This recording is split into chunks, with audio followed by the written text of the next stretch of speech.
যাই হোক, এখন ওর জায়গায় যদি অন্য কেউ তোমাকে ভরপুর ভালোবাসে, তোমাকে যদি অনেক ভালোবাসে, তোমাকে যদি সুখে রাখে, তাহলে কি তুমি তাকে ভালোবাসবে না? তখন সে বলল, হ্যাঁ আমি তো চাই যে এরকম কেউ একজন আসুক, যে আমাকে সবসময় হাসি খুশি রাখবে, যে আমার রাগ ভাঙাবে, যে আমাকে অনেক ভালোবাসবে। আমি বললাম যে হ্যাঁ, এরকম একটা মানুষ খুব দরকার। আর আমি তোমাকে এইটাই বলতে চাইছি, আসলে মাথা খুব গরম হয়েছিল, তাই রাগের চোটে বলে ফেলছি যে আমি তোমাকে ভালোবাসি। আর বারবার ওই ছেলেটার কথা বলার কারণে আমি তোমার ব্লক মাইরা দিছি। তখন সেও থওয়া লাইগা আছে, আমিও চুপচাপ মাইরা আছি। এখন কি করবো, মানে এখানে তো বলার কোনো কিছুই নাই। ও কোনো কিছু বলতেছে না, আমিও কোনো কিছু বলতেছি না। যাই হোক, বাদামালা আসলো, 10 টাকার বাদাম নিয়ে চাবাইতেছি। বললাম যে খাবা নাকি? তখন কোনো কথা বললো না, আমি চুপচাপ বইসা আছি। মানে মুখ টুক দেখে মনে হইতেছে মনে হয় আমার সেই রকম মার মারবে, কি একটা অবস্থার মধ্যে পড়ে গেছি। বাদাম খাইতেছে চুপচাপ। হঠাৎ করে সে বললো, সেদিন যে গোলাপটা দিলা সেদিন তুমি বলতে পারো নাই? তোমার কি মাথায় কমন সেন্স নাই? একটা মেয়ে তোমাকে ফোন গিফট করলো কিসের জন্য?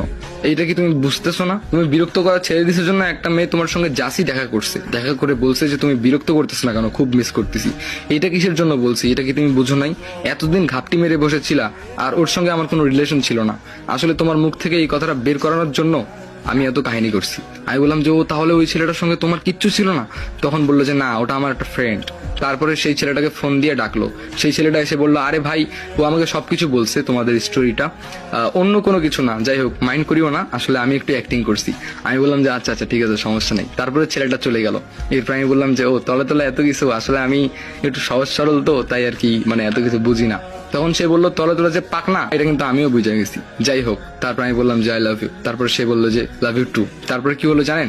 আমরা দুজন চলে গেলাম বাসায়। বাসায় যাওয়ার পরে এরকম কথাবার্তা অনেক হলো। কথাবার্তা হওয়ার পরে আব্বু আম্মুকে বললাম যে আমি ওকে অনেক ভালোবাসি। তারপরে আমার বাবা মা বললো মেয়েটা কে, কেমন, কোথায়। তারপরে ওকে নিয়ে আসলাম আফরোজাকে, নিয়ে এসে বাসায় পরিচয় করাই দিলাম। আমার আব্বু আম্মু ওকে দেখে, ওর ব্যবহার দেখে একদম রাজি হয়ে গিয়েছে। তারপরে কি আর করার, এরপরে আব্বু আম্মুকে বললাম ওর বাসায় বিয়ের প্রস্তাবটা পাঠানো হোক।